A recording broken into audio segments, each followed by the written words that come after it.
I think that's hard too for those families who have chosen to have one or the other of the partners stay home and take care of the home and the children and that sure. kind of thing. And Sure. so the person who's bringing in the paycheck feels that maybe their opinion counts for more, which That's a good point. is not It's not true. not true at all. I agree. Just totally inappropriate.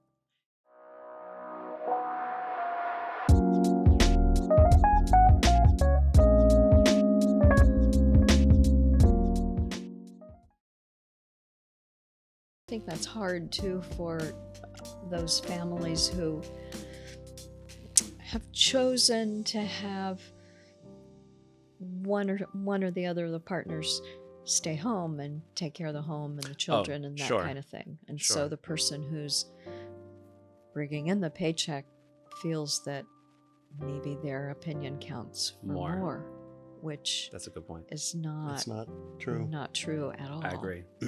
Just totally inappropriate. It is. Actually, I want to say so. Thank you for saying that. You just reminded me of something I wanted to say. This is my take, but speaking to exactly what you said. When I was saying earlier about this idea of choosing career first, I know in my own family and also a lot of women that I've worked with where the idea is be independent, don't rely on a man because he could leave you, he could economically devastate you, blah, blah, blah, blah, blah. Very fear-based talk is what I would call that. Now, I understand traditionally, and I do subscribe to it to a certain degree, men provide. I think we're built that way. We're sort of raised that way in a lot of cases. Not that we choose how we're raised. I think it just happens. I feel like I am that kind of person too.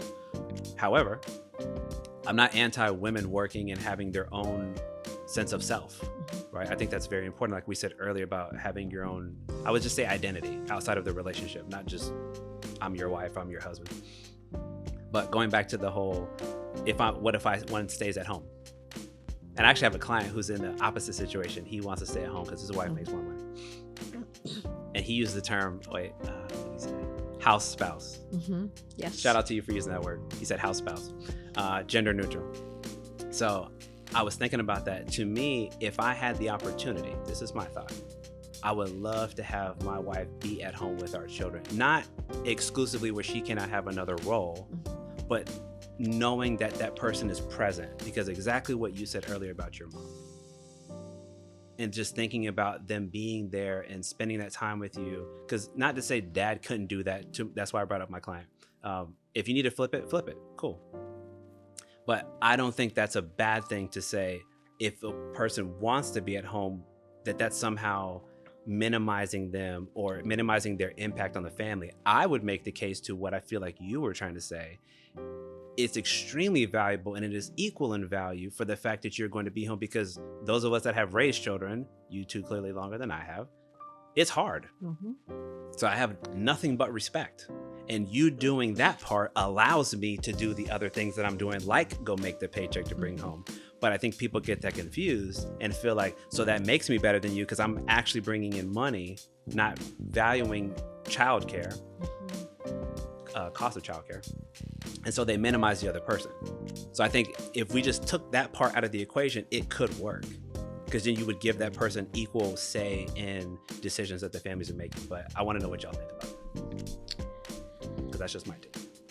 Well, I think the whole term head of the household is not a good one. And there's not really a reason to have that, because whether you're working in the home or outside the home and there's a partnership there, then there's not one that's the head over the other one. They should be equal in the way the household is runs. Yeah. I guess, and this is a little bit off, but I did want to bring up, you mentioned about our upbringings. Even though my mother was at home all the time too, she worked early on in the marriage, but she was always home for me and my sister. But she wanted us to be able to have jobs and to be able to support ourselves Sure. if we needed to. Sure. And I really appreciate that she valued that, and I guess raising daughters, that you wanted them to know, no, you're not just going to go and get Find married somebody and be and taken stay care home.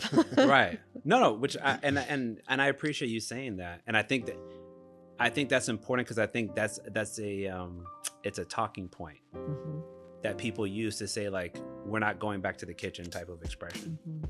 Right. And I often say, because this is just my worldview, like, I don't like to embrace extremes. Not the man makes all the money so he makes all the decisions, or women need to be so career minded because all men are terrible and they need to have backup plans every single time. To me, that's extremist rhetoric, Mhm, because you can't come together when you talk like that. mhm. It's like, well, then, because again, it's like you need to come all the way to me, or I got to come all the way to you, but there's no compromise. I would say, because I love nuance, as I say, things to me are always in the gray. So let's say the female partner could totally have her job and be feeling like she's financially contributing to the household to a certain degree. If she values having her children and wants to be present, I think that's great. That's something that I would value Agreed. personally. That's something I would want. However, I think a traditional masculine example would be that you only work, and when you come home, it's kind of like, leave me alone. I don't talk to nobody, but I make sure we have all this, which I also disagree with. I think we need to be more emotionally available, which I feel like is what you're saying, if I had to summarize that. Number one, for the kids, but also for your partner. Showing that, like, we are doing this together. It's not just I bring in this one big thing, so then I don't need to do anything else. Like, I'm pretty much, my value is financial, and that's all I offer to this relationship, to this family, to this home, which I think you all would agree with me is not true. Right. But I need to make sure that I prioritize bringing those other things too. That's why I talk about having the language, making the time, making sure we're talking about these things. You have like a personal connection with your kids. You prioritize the relationship because you make time. You're not so busy with work. You're like, yeah, I'll talk to her next month, or we'll go on a date like in 6 months. Because then she's gonna feel neglected, or he's gonna feel neglected, and then how do we? It just gets harder and harder to come back from if we keep pushing that up. And the household chores never go away. Whether Right. you go away to work or you're there all the time, it's 24/7, Mm-hmm. and it's hard. It's hard for women who are working full time, and the men work full time, but the man comes home and doesn't do anything. Sure. It's like, And no, so everybody all the else. household Yes, sir. duties are left to that woman who or I don't want to be I mean, we can say sexist about it. traditionally it may happen to men. Or sorry, it happens to women, but there some are men many too. there are many relationships where the partner that stays home is a male, and that's it could be the same thing, because it's exhausting, Yeah, and it's just not it it's definitely just is. not Yeah, right. you split chores. And Yeah. we both love cooking. We do. We love entertaining, You do. and we help, them. and that's time where when we're together, we're in the kitchen, we get to talk. It's good time together. Yep. Mhm. Which is different, right? Because I think I would make the case. I think you two found a way to balance that equation, to use kind of like a math example, because you both did work, and yet you still found time to be around your children, and still found time to make sure you were cooking for them, and still found time to make sure you were talking to them and bond with them. And obviously over the course of the discussion, also still found time for each other. Right? Right. To me, that I would say, this again, my opinion, that is a recipe for success. That you have to balance all those things, because it can't all fall on one person. I think that's where we kind of get it confused. Like, to me, the balance would be like, if she's doing all the chores, it's probably because she's not really having to work. So like, maybe that's the exchange that they negotiate. That's why I talk again about the intention part. You pre-negotiate that. I'll make a lot of the money, so you can be home and be home with the children. So are you going to be comfortable with taking care of majority of the domestic duties? Because I don't want to have to worry about that too much if I'm having to make sure we have everything else going. Okay, cool. Now we're both in agreement. Or it's split. You work full time, you work full time. So who's doing what? Because I'm not doing it all. you're gonna do some laundry, you're gonna bust some dishes out. Like, how are we gonna make this work? Right? We have to. Absolutely. Right. So, and again, I know because I saw you guys. Like, you guys did it. So I think that that's a really good example. And I think sometimes, again, we get caught up in the extreme of, you only want me at home, or I need to be the career-oriented person, and there is no in between. It's has to not be beneath me balance. to go clean the shower or the Right. toilet. Right. It's like, okay, it needs done. I'll do it. Right. It's But like, that just comes down to basically the word for in everything, and in relationship and communication, it's balance. Right. and in supporting each between. other. Yeah.